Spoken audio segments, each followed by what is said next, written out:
Great, thanks very much for the introduction, and really enjoyed the previous talk. There'll be some great overlaps here, both starting on with some films as well. This talk is called Architecture at Work, Office Landscapes, and I'm also going to start off in the kind of 60s and think about, hopefully you've seen this film before, Jacques Tati's Playtime, wherein this kind of pre-modern man encounters a kind of modern work environment, walks in and is immediately disoriented despite the fact that he's really encountered grid, which could be disorienting condition. And there's this wonderful encounter with this woman here in the middle, who's the secretary and is taking calls, and because she has a headset on, which of course would be very modern at that time, she's basically talking to the glass and spinning around this grid, kind of gesturing, and he encounters her this face-to-face moment where she's talking and thinks he's talking to her and keeps kind of moving to engage with her despite the fact that she's actually just on a phone call. Fast forward about 50 years, we have a different notion of the workplace here, the office, and previously the kind of the romantic notions of the possibilities of a workplace as affording efficiency and offering possibly the promise of the future. We have this more contemporary notion, kind of dilemma around the kind of social complexities that happen in the workplace, and what kind of environments are appropriate to social interactions. What's a meeting room? What's a good workstation? What's a good work desk? How do you collaborate? And I teach an elective class at the University of Toronto called the Architecture at Work, where we've been looking at this, and I'll show some samples from some of the work that the students have been doing. But again, a little quick look backward to reflect upon this and think about not just the design of spaces. This is Frank Lloyd Wright's Johnson Wax headquarters in Racine. Not just to think about its design spaces with this double height, incredible kind of office landscapes, this continuous, free, kind of almost partitionless work environment, but also the fact that, again, down in the bottom, the social conditions it would set up. This is actually the secretary pool, and all of the administrators are on this upper wing around, so hierarchies being displayed. But if you look at different ways in which that was destabilized, you have this two German brothers had an organization called Quick Warner, and Quick Warner was really interested in non-hierarchical office environments. They were basically there to debunk scientific management as a way in which to find efficiency and productivity.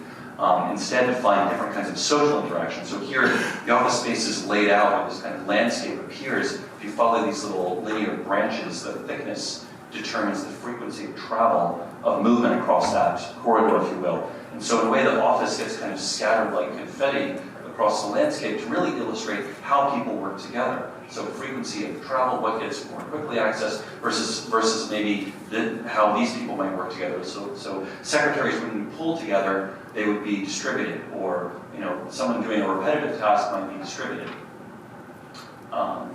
Then you had something like the kind of cubicle. This is the action office. This unit was actually called the action office from Herman Miller, which is quite revolutionary. In fact, they also deployed multiple action office and environments. And this was almost a kind of way in which to imagine the person conducting work. You have the ability to be active within their workspace and to kind of turn and change orientations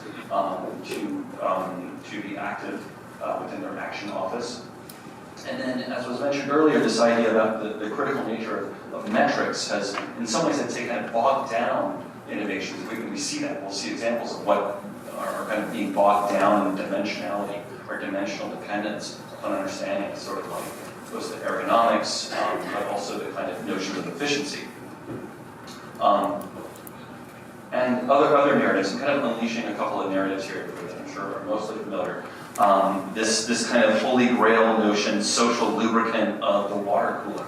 This idea that somehow, like, we're all stiff, and then suddenly we're on the water cooler, we're gonna lean on it and have this wonderful, brainstorming social engagement session with somebody that previously we didn't think we would have. Thank goodness the water cooler is here, and so this was a scene, obviously a kind of throwaway object in the office. It's usually literally thrown into kind of a corner or wall space, but it's seen as something that sort of offers a different form of exchange, and that's something that was sought out.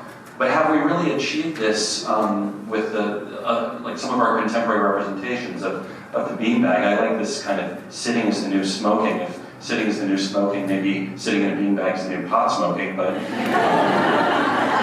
this is a sort of notion that we would engage here, like we're chilling out and we're working at the same time. Similarly, playing ping pong, we're chilling out and we're working at the same time. I can't think of anything more annoying to work to than the sound of a ping pong ball going back and forth, but this is what our contemporary workplace is asking us to consider, is that we need spaces to relax and recover.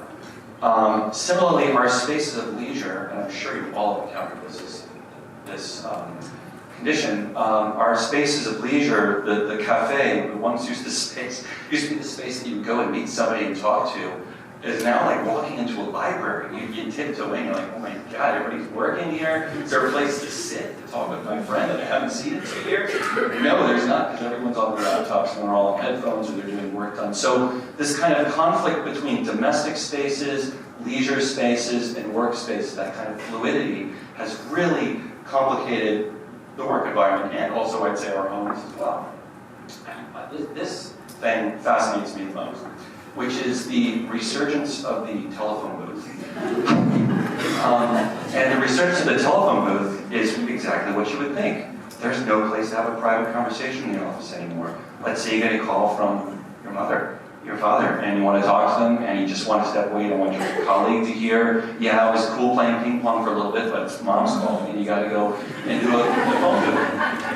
So this is interesting. So I think it was touched on in the previous talk, this idea that there's a search or a renewed interest potentially in kind of new notions of privacy in the kind of celebrated, collaborative, open space of the work environment. WeWork, doing some really, at first it looks like Starbucks, could be a cafe. It's not. This is a WeWork space, founded in 2010. I think they're up to about 110 spaces, multi-million dollar, $300 million company. I'm not sure what, and it's 7 years old, 8 years old. Or this is a perfect match made in heaven here. This is Bjorn Engels and Thomas Heatherwick, architects, collaborating on the Mountain View, California Google headquarters. And what I find fascinating about this image, since this time the project has gone a bit on a budget diet, because I think they lost LinkedIn or something, but is the notion of, again, the track is there, everyone's doing yoga together. I don't see anyone doing work here, like anyone. There must be some beanbags in there somewhere. But this idea that really nobody's working, we're all kind of helping. And when I see this image, again, I think backward, I think of biosphere, I think of a commune, I think of us all living under a bubble in a kind of collective environment, and trying to sort of live out both our working day and our regular life day. It's very complicated to think about work encroaching upon that. So some of the work we've been doing in the studio, in the seminar class that I teach at UT, I'm going to flash through it a bit quickly. The latest focus has actually been on labor, looking at new forms of labor and the kind of encroachment of labor into retail spaces.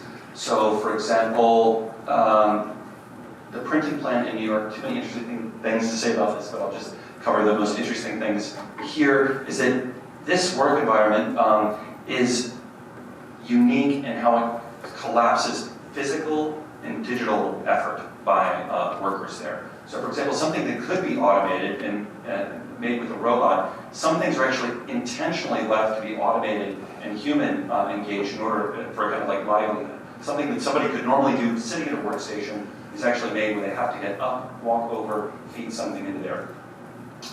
What's interesting about this one, Transparent Factory in Dresden, Germany, is obviously the idea of the work coming to you, the fact that the object moves you and you work on it, and the 360-degree kind of access to that, and it was made as a museum. It was made as something that could also be a tool for people to witness and experience.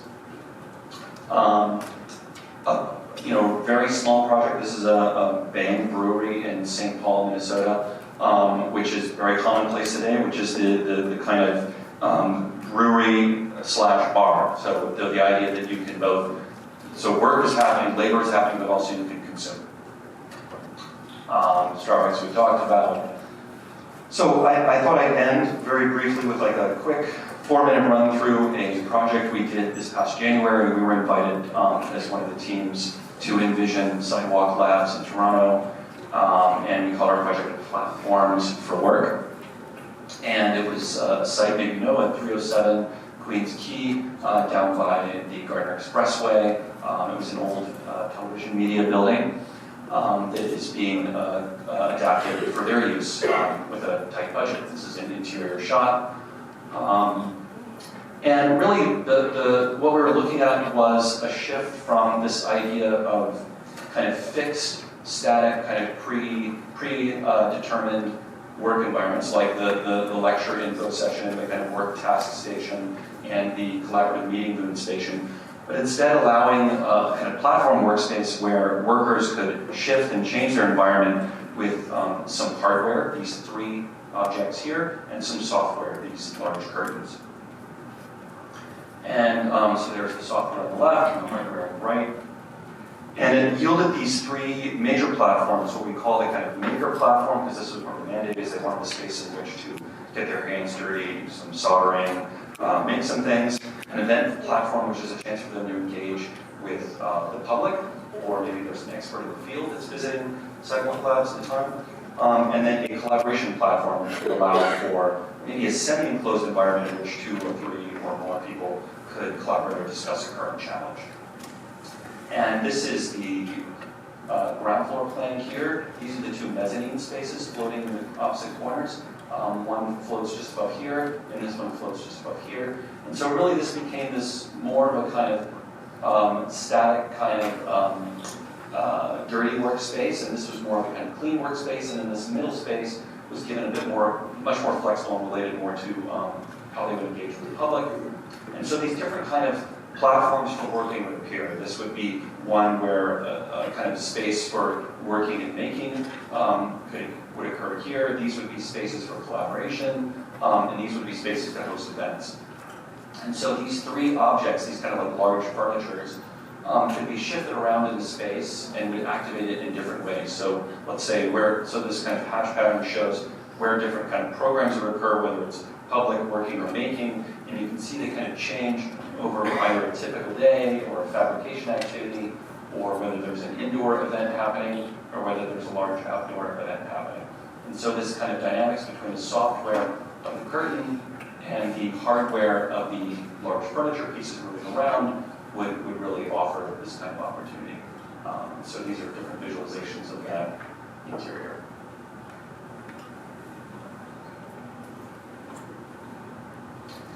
Thank you very much.